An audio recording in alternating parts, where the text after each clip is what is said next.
Hey YouTube, it's your boy Widgie here, coming at you with some more strategy games with, of course, Age of Empires 3 Definitive Edition. And today I'm showcasting another beginner's guide for you. I've got a few on the channel already, so if you haven't seen those, please feel free to check them out. But today we are showcasting the Inca. Now, I've been playing the Inca now for maybe well over a week now on the 1v1 ranked ladder, also in team games as well.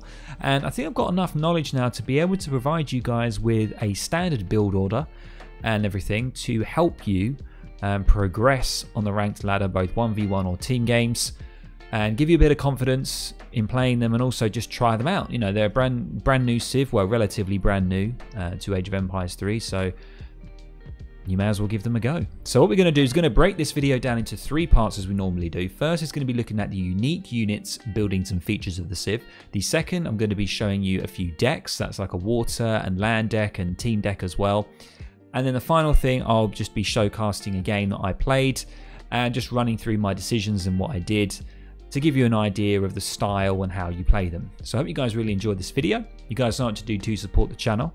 If you find this video entertaining and many others on my channel, please feel free to drop a like. And of course, you can catch me streaming on Twitch at Widgie1.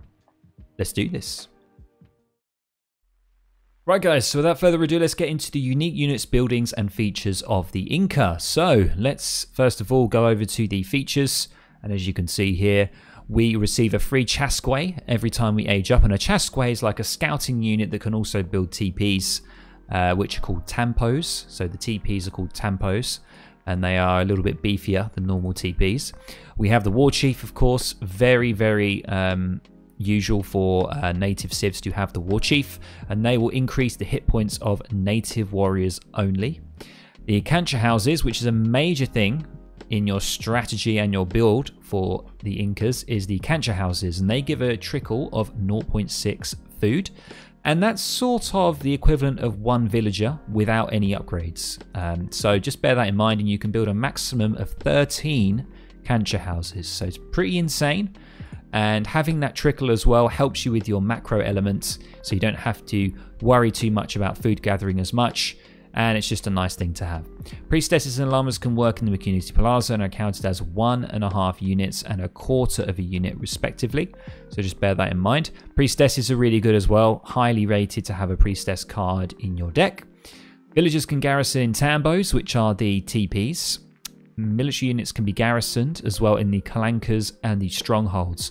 This is really crucial. Definitely in like Age 3 and beyond in the later game. Strongholds are amazing, and there's a card called Machu Picchu in the deck which allows you to get another stronghold, and it's really awesome. You can do some quite crazy micro stuff with garrisoning and ungarrisoning your military units, so really crucial there, and that's something that you'll learn later on as you practice Inca a bit more. Starts with all trading post sites visible. Very nice. Build the community plaza and task villagers on it to perform powerful ceremonies. So the community plaza also used to be called, back in the legacy, used to be called the fire pit, and that is what every native civ has. And we kind of want to build that community plaza ideally in Age 3 if we want to do some sort of boom when we have multiple town centers. That's quite useful, and also it's good for melee and stuff like that, but we'll talk about that in the build order. Choose tribal council members to advance in age. So that's basically choosing your politicians if you're a European civ. So looking at just unique units very quickly, we've got the war chief, as I mentioned. We've got a villager. We have the warrior, quick training native defender. That's using your community plaza. The priestess, as I mentioned, heals units as well and converts enemy units. Don't forget that. So they're not just good at providing a bonus for the community plaza, but they also can be used on the battleground as well. The chasque, I already mentioned at the start. And obviously we've got a wide variety of units here. So the plume spearman is pretty much a spearman. The Chimu runner is very similar to the coyote runner for the Aztecs. So it's kind of weird that they're an infantry unit, but you should pretty much just treat them as heavy cav. You know, they're good at artillery, they're good at skirmishes. So just bear that in mind. Jungle bowman, one of the major units that you're going to want in every composition is your jungle bowman.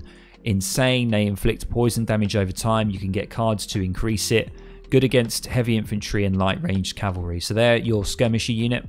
The Bolus Warriors, not the best. They're kind of the other scale, the other end of the scale. They are one of the worst units in the game. I've never really used the Bolus Warriors that much, to be honest, but I'm sure there's going to be people in the comments saying you should use them. But no, never really used them that much. The Harachas, or the Harakas, they are essentially your artillery unit. They are good against artillery and buildings. And yeah, that's pretty much it, really. And the good old Macemen, costing 3 population, these guys. Big old beefy units that are just have a splash damage. They're good against buildings, cavalry, and basically anything within range. So they are just a big beefy unit. They're probably not best against like ranged skirmisher units because they'll probably get taken down quite easy. And of course the Chincha raft, which is the strong seagoing raft, which fires multiple projectiles, and that's very good if you want to go on water. Once again, Inca are actually pretty damn good on water, and there's a strategy that you can do, like a water boom strategy, which is kind of crazy. So anyway, they're the units. Quickly onto the buildings then. Obviously the Cancha house I mentioned before, that actually supports 12 population, so more than a standard sort of house does, which is 10. And it also produces food, and it costs 150 wood, I believe. So Cancha housing, the placement of your houses is also very crucial in how you place them around your base and everything. And we'll talk about that more. The Tambo is the TP, of course. It actually supports 5 population. And you can shelter civilians in it, and it strengthens its attack damage, which is quite awesome. Farm, obviously. Farm is a farm. Community plaza, I've mentioned. The war hut is your first sort of type of barracks. Very similar to like a blockhouse as well. It can actually fire at units. The Kalanka is the advanced military building that can train elite infantry like the Harachas, for example, and the Bolus Warriors. And then the Stronghold, which I mentioned at the start as well. Very, very useful building, and you can do a lot with it. And there's some unique ceremonies here. The Moon Ceremony and the Supe Ceremony. So there we go, guys. That is everything. That's the unique units, buildings, and features of the Civ. Now we're going to jump into a few decks, and I'll just give you an overview of it, and then we're going to jump straight into a game, and we'll see how it goes. Okay guys, so let's do a quick run through of the decks. We're going to be very, very brief with this. We're not going to touch on absolutely every single card, but I'm going to give you a rundown of the land and water for the 1v1 and land and water for team. So of course this can change. There's obviously slight variations to this depending on what you kind of want to do, but I'm going to give you an overview of like a standard sort of deck that will be helpful for you. So here we go. So 1v1 land first. The first card that you kind of want to go for here is the 2 fattened llamas. Now the reason you want to do this is it's going to enable you to age up a lot quicker. Okay, so you know Inca do struggle with a slow age up just because of the situation and you know how many the starting resources that you have and stuff like that. So it does take a while, and also of course you've got to get the big button as well, which gets you 4 extra vills. But we'll talk about that in the build order. So there's certain things that mean that Inca take a while to age up. So having these 2 llamas helps that, boosts it. So the second card most likely will be 600 wood because you want to build your canchas ASAP. So 600 wood is really crucial. 700 gold is obviously very good if you want to age up into age 3. 4 fattened llamas can be good because each one actually gives you 350 food. So that is 1400 food there. Very, very nice card if you do need extra food, if you're desperate for it. Kind of an interesting one because, you know, if you do have a lot of canchas, you know, you're probably sorted for food. So there's only a rare occasion that you'll need this. We have 3 nice infantry cards here. And we do have the Kara, or the Carrere, sorry, which is the increase to the poison damage of your bowman. Very crucial card. This Hawanka support here, or Hawanka support, is a really nice card. It means basically if you want to stay in age 2 more, then this card is crucial because it gives you an extra town center and another building or builder travois. So you can build an extra war hut, you could build a dock, you could build a TP, that sort of stuff. So a really, really nice card, only for 250 gold as well. Very nice. This road building one is super crucial as well. 10% increase to speed for all land military. Very, very nice card. And the Chincha brewing, of course, this is one you kind of want to go for when you're getting close to having max canchas. You want to get that Chincha brewing. It increases the gather rate by 50% of your cancha houses. Very, very nice. So if we move on to age 3, we've got the 2 TC Travar, which is very good if you want to obviously boom a little bit more in age 3. You want to start getting more vills. 5 priestesses is really nice once you've built a community plaza, which I mentioned before, a unique building, and put them on that and it will really help you increase fertility, which means it will increase the speed of units. You can increase the damage of your units. There's lots you can do with the community plaza. We've got 9 Chimus. We've got a ranged attack increase. We've got a melee infantry combat increase as well. Just 8 bowmen in there. 7 Harachas, which are the units that are good against artillery and buildings. So it's quite a nice card here. I've got the 1,000 gold 16 Chimus here. So quite a beefy pickup. And also it increases their hit points and teach them how to slow down escaping enemies. I didn't actually know it does that. I didn't actually know it gives you the 15% HP increase on Chimus as well. I completely misread that. I thought it just sends 16, but there you go. You've also got the 15% HP increase, which is very, very nice, because you've also got here the melee infantry combat gives you another 15% as well. So you could have 30% HP increase for your Chimus. Kind of crazy. And the Machu Picchu, I mentioned that at the start, of course. The Machu Picchu gets you that stronghold travois out, and it also increases the build limits of your strongholds from 1 to 2, which is really nice. And this one is Cloud Fortress, which actually puts your war huts and strongholds into stealth, so they're invisible, which is absolutely nuts. So I've never really used that card that much, but I might actually try and use it in the future, so that's a good card to have. And then just 2 cards here. We got the Haracha support here, which gets you the 5 extra line of sight, and siege attack range is increased as well. Very crucial for them because they have quite a poor range. And then finally the terrace farming, which increases the work rate and also build time as well of your farms. So that's quite good for a later age. So if we go over to the water deck now, I mean, a lot of this is relatively similar, but this is more of like a boomy water deck. You've got obviously schooners, you've got fish market. Schooners obviously reduces the wood cost. Your boats, that increases the gather rate. Water ceremony is an extra ceremony for your community plaza. Floating islands allows your Chinchorafs to actually train ships. And then, of course, we've got the 600 wood, 700 gold. Got a couple of unit shipments. We've got siege attack damage, or sorry, ship attack damage. We've got our road building again. Salt ponds, this one's a crucial card. Actually increases the gather rate by 20% as well, which is absolutely nuts. And 2 Chinchorafs. Moving on to H3, a few cards that we see in here from the previous. However, we do have 6 llamas in here. That's the difference. And we do have the Kujamakar support, I think that is. That's for the bowman. And we do have our stronghold, our Machu Picchu card. 3 Chinchorafs and the Cloud Fortress again. And this one, the high ground, just increases the war hut and town center and stronghold damage and line of sight, which is really good. And trade post as well, which is really, really good for when you're playing on the water, because ideally you want to build your TC, your additional TCs near the water to help support your water boom. So there we go. That's the 1v1 decks. Team decks, I'm not going to really review too much. There's not too many changes. You can see here, this is the team land deck, and that's the 1v1. So there's not a huge amount. I mean, the team land has got the 300 wood because, you know, most likely you're going to be playing more of an eco game. So you go for 300 wood rather than the 2 llama. But not a huge difference. We've just got more eco cards here for like farming and stuff like that. And if we look at Team Water, once again, there's a few extra items dotted around. We've got the couriers here, which is the build time. So kind of a few changes, but nothing drastic. And that's pretty much it, really. That is everything. You do have a 1v1 land defending deck, which is essentially just taking out the llama and putting in the food silo and the exotic hardwoods instead. So there you go. So there's the decks, guys. That's just a rundown, and now we're going to jump straight into a replay analysis so we can see how it all works out. Right, guys, we're in the 1v1 now between myself and Frank Dux, a Spanish player, and this game I actually showcasted on one of my previous videos.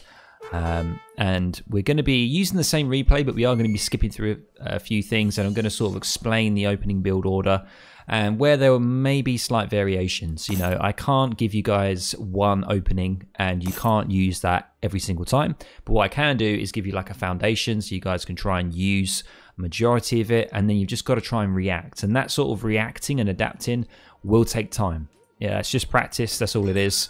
So what you want to do first is, Inca, you want to gather up your crates, of course, and then you want to go ahead and build a cancher house with one of your villagers, and then you want to move 4 of your vills over to gold, and then you want to have 1 of them just luring and hunting, and then further on you just want 1 to wood. So you want 4 gold, 1 wood, and then 1 luring.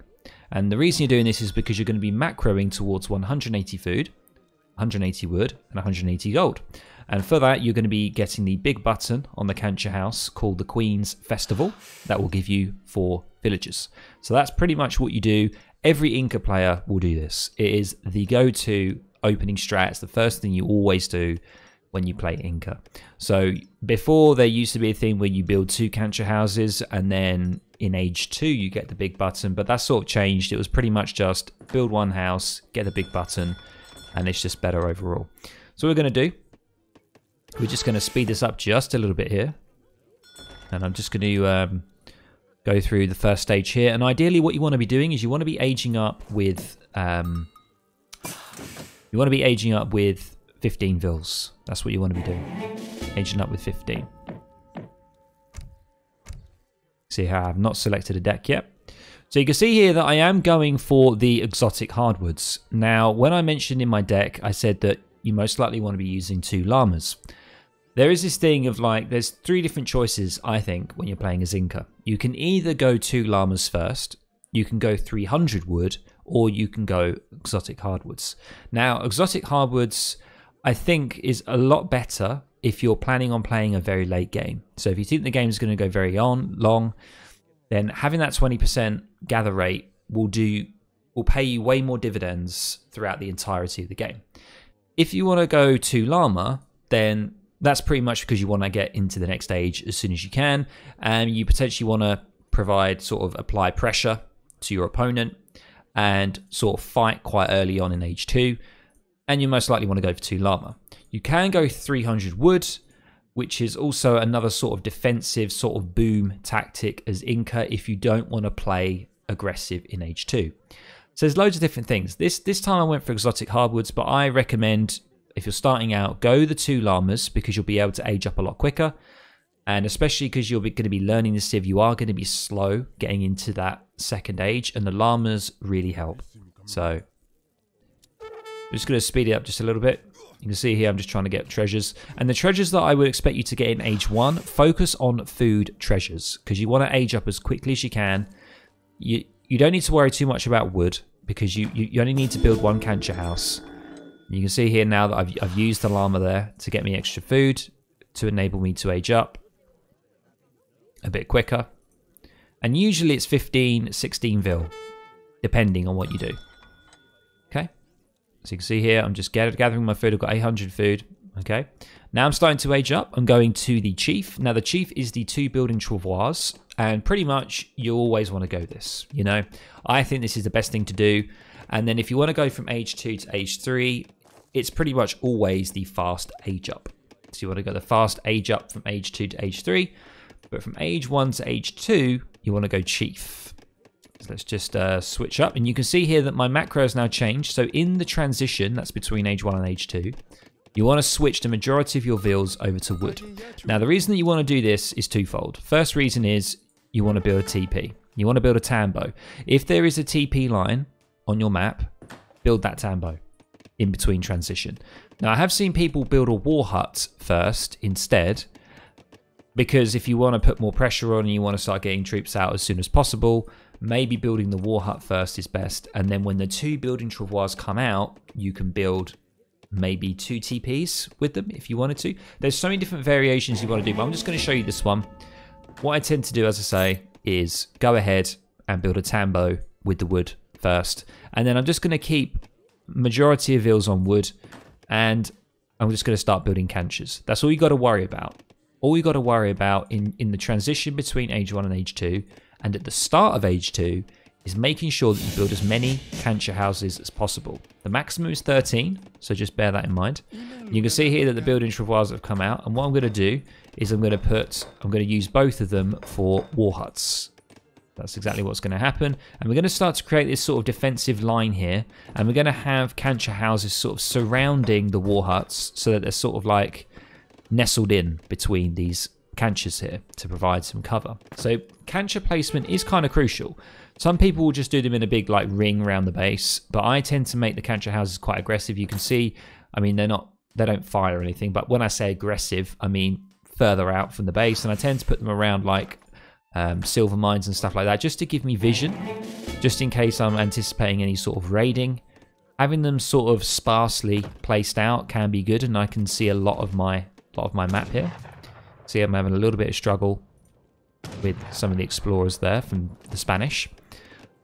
And now this is obviously the situation of what you want to do on land. Now, if you want to go water, you've got the option of water booming, which essentially what I would suggest is that you still go double war hut, but in transition, instead of building a TP, you go ahead and build a dock, and then you build a second dock after that, and potentially a third, but I kind of just stick to 2 docks. That's the best way, and the reason I say still stick with the double war hut is because it just covers yourself just in case there's any sort of early pressure, any sort of rush, because if you go onto the water, you know, they're going to want to try and rush you because you're not going to have as many troops out. So that's what I suggest you do if you are going to go down the water deck route. I would still stick with double war hut, and I would build a dock in transition. Just going to speed it up a bit. So once again, you can see majority of vills on wood. Personally, I would have put maybe even more vills than that on wood. Maybe only leave 2 or 3 on food. Some people even say have everybody on wood until you've finished building all your canchers. That's what some people say. So you can see here, my first card is the 600 wood card, which is this one right here. And you can get that out as many times as you like. It's an infinite card. I tend to only really use it once, to be honest. You can see here, what I've done is I've used the big button. So there is a TC big button, which is quite nice. So you've got a big button on your cancher, which is the Queen's Festival, which is the 4 vills, which I mentioned in Age 1. And with a TC, the town centre, you have another big button, which is 600 food, and it gets you 5 spearmen. So if you do have excess food and you want to use your spearmen either for defensive purposes, if you're getting raided, for example, or if you want to apply pressure in siege, because these spearmen have 35 siege, then you can go ahead and use that big button, and you can ungarrison it. You can set the delivery point from your tambo as well. So there's many things you can do. But as I say, it's just going to take time. I don't know what skill you are. I don't know whether you're a beginner player. I don't know whether you're my sort of level and you've never played before. So I'm just trying to cater to everybody. I'm going to speed it up a bit here, but you can see I'm just building canchers. I've got my next card coming in, and it is the Chincha Brewing. Now, this is what I mentioned. Chincha Brewing is really crucial to increase the rate of food. At the moment, I have 10 canchers, so a good time. Once you've got the foundations for around 10 canchers, I would suggest getting Chincha Brewing. You know, so you're ready. Once you've got max canchers, your Chincha Brewing will be perfect. And you can see that I am training a couple of jungle bowmen here, just putting them in queue, just for now. And I am just using them. And the reason that I'm doing that is because jungle bowmen only cost 20 wood each. Okay, so they don't have a huge impact on the amount of wood that I'm collecting. So going for some jungle bowmen, also just to cover your base as well, if you're anticipating anything, is also a good strat to do. But it entirely depends on the type of civ you're playing against, the type of map you're on, many things. So just bear that in mind. So we're just going to fast forward just a little bit here. Got some more canchers coming down. Got 12 canchers nearly ready to go. We are going to put the final one down. And I can see here that I spotted that the Spanish have got an outpost here. So what I want to do is try and pressurize and see if I can take this outpost down. I decided to use my bows. I don't know why I did that. I lost a bow. I've got some more bowmen, so 13 bowmen now. And I've got 12 canchers, so I still need one more. So I've forgotten about that one cancher there. So just make sure, always at the back of your head, 13 canchers. It's the maximum amount you can build. And also, the great thing about canchers is it sorts your population out. You know, so then once you build them all, you don't have to worry about population all the time, building houses. And you can see here that my next card I went for were the Chimu runners. Now the reason I went Chimus is just for raiding purposes, also for scouting as well. I want to see what's going on. Remember, the Chimus are like a heavy cav. Treat them like heavy cav. You can see here that's exactly what I got there. And I'm just seeing, I can see that there was a veal here at some point, and oh look, popped out. I can see that he's already got some pike. He's already spotted that I've got chimus, and he nearly tried to clip me there. We're just going to fast forward just a little bit. You can see here now I've got some spearmen now to help me try and take down this outpost. But we see that Spanish players already got into H3, which is very standard for Spanish. You can also catch a video that I've made as well on my channel, which is what to expect from your opponents. So from each civ, what you're most likely going to see, what kind of build. So Spanish, most of the time with the Spanish, you'll either see like a fast fortress, which is getting into H3 really quickly, which he's done here. Or you'll see something else where he does like an H2 rush, where he does like a logistician rush and he sends tons of X-bows or crossbows and musketeers and stuff like that. So two sort of things you can expect from the Spanish. You can see here that I'm now getting the Carrera, and the Carrera, sorry. The Carrera is going to increase my damage from my jungle bowman. Really, really good upgrade, especially if you're anticipating lots of heavy infantry or pikemen or anything like that. Bows can really do great with that Carrera.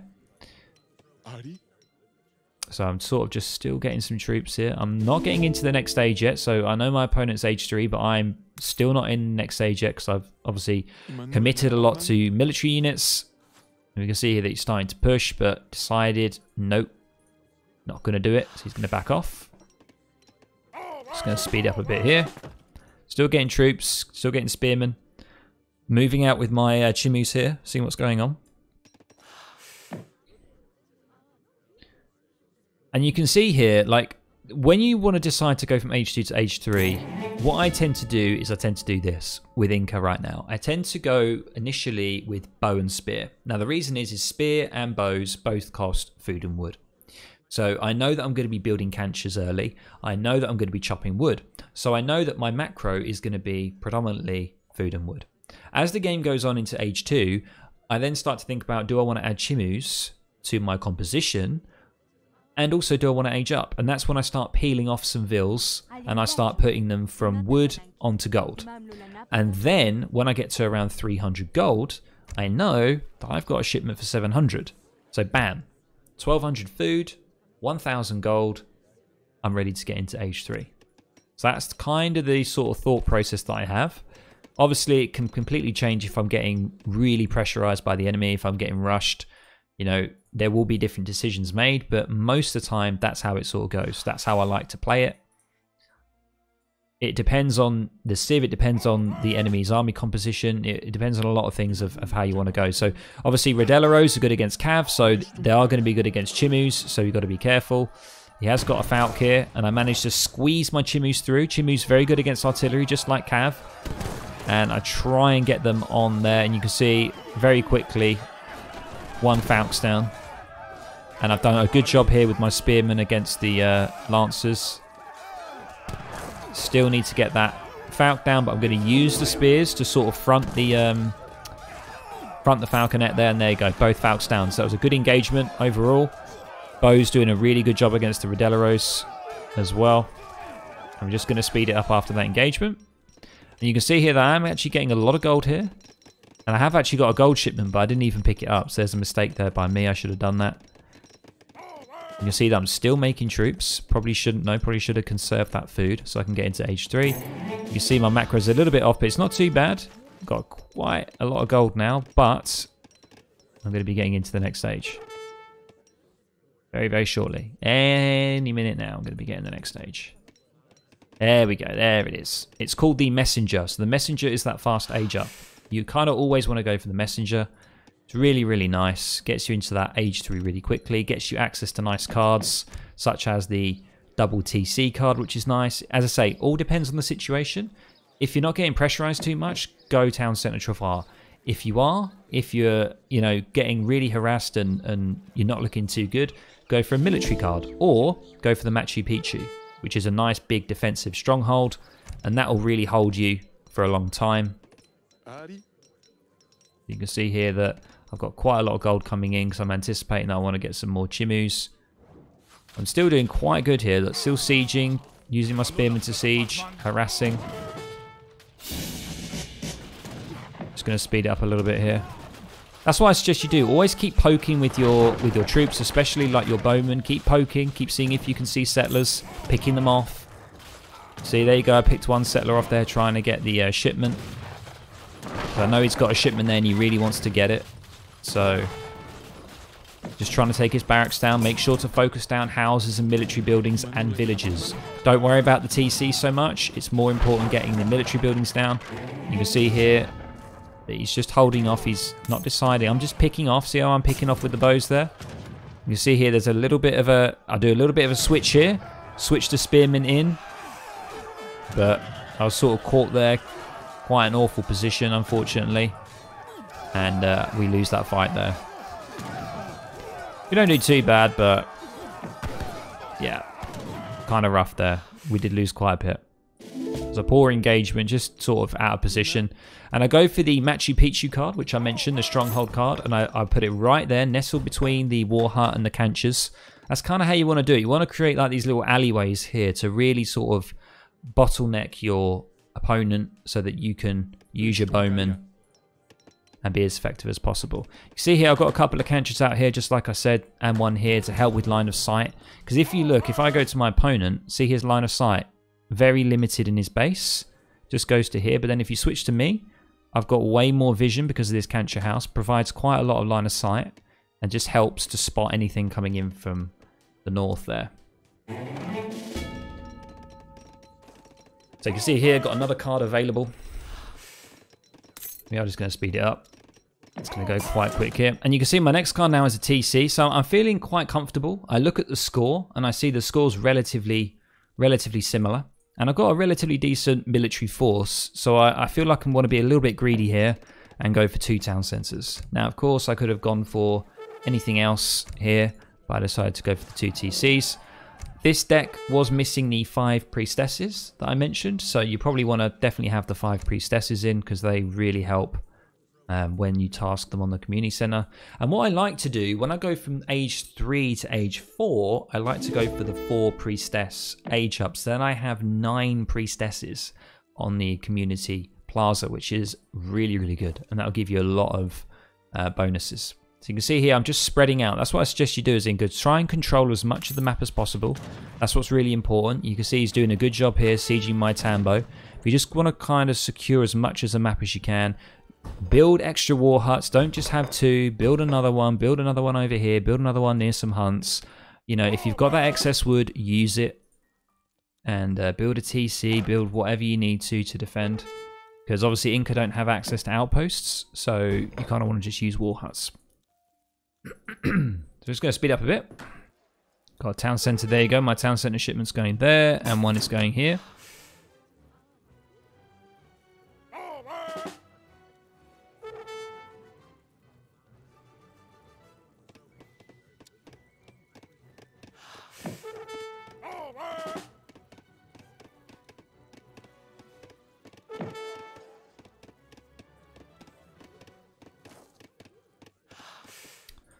Okay, so you can see here they've got 30 spearmen, 23 bowmen, because I'm anticipating quite a lot of lancers from the Spanish.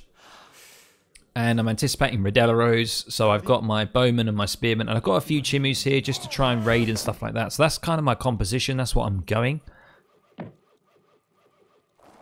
You can see that I'm now getting some infantry upgrade cards. The melee infantry combat's really good for Chimus. And it also gets a bonus for your spearmen as well. And you can see here, this is really bad from the opponent. Obviously, runs straight in, and he's going to pretty much just lose all of that. So that's really unfortunate for him. He's going to lose a lot of that. The issue is he doesn't have any sort of skirmisher type unit. That's his downside with his composition here. You can see here that I used my spearmen to take down this fort. Remember, when buildings are being built, they take quadruple siege damage. So always bear that in mind. You can see here he's managed to get into the industrial age. And he's got a couple of falconets here. I'm just going to back off a little bit. We've got so much wood. We've got way too much wood here. Macro here is really wrong. So you just got to always keep an eye on your resources. Try and make sure you're spending all of your resources. There's no point in having a ton of resources and not using them. And that's a mistake that I did here. So I could have sold some of that wood potentially. but decided not to, and gonna get the Chimu runners in here. And the Chimus are actually going to be okay against the Lancers, because remember, Chimus are cav, and Lancers are primarily good at infantry. So I could have gone like Chimu Bowman mainly, but you can see here the Chimu's doing a really good job and really, really strong. Taking that out there. And then we're just going to decide to take down the TC at this point. And at this point, the game is over. At this point, it pretty much I just slowly siege down the base, and that's it. So you can see here, if I just touch on my base here, you can see that I've got, you can see that I've got 5 war huts. They're all creating bowmen now, and it's just crazy. Like, you start getting this huge amount of production. I've got 7 Harachas coming in, or Harakas, which are the artillery unit. So that's quite a nice card to have if you need to take down buildings or artillery. And I'm struggling with the buildings here, so I decided to do it. You can see here that he's got his heavy cannons, but they are gonna get 1 volley off, which is quite harsh, but they're unfortunately gonna go down. And you can see how I'm still spreading over the map, you see? See, I'm taking the hunts, I'm taking as much away from him as possible. You can see here that he tried to wall up, and it was just a bit of a struggle for him. And that's pretty much it, guys. That is pretty much that game in a nutshell. So I hope you learned something from this playthrough. As I say, every game's going to be different. It just takes time to learn how to react and adapt to the game that you're playing, whether it's on a certain map, type of opponent, type of deck, tons of variables. But I hope this helped and gave you some idea of how to play the Inca. So guys, that's the end of the video. I hope you really enjoyed it. I've got many other beginners guides on the channel. I've got Dutch, the British and China, and many other useful videos for beginner players, intermediate players. So have a peruse, and I hope you found this very entertaining. If you did, please feel free to drop a like. And of course, you can catch me streaming on Twitch at Widgie1. See you guys later.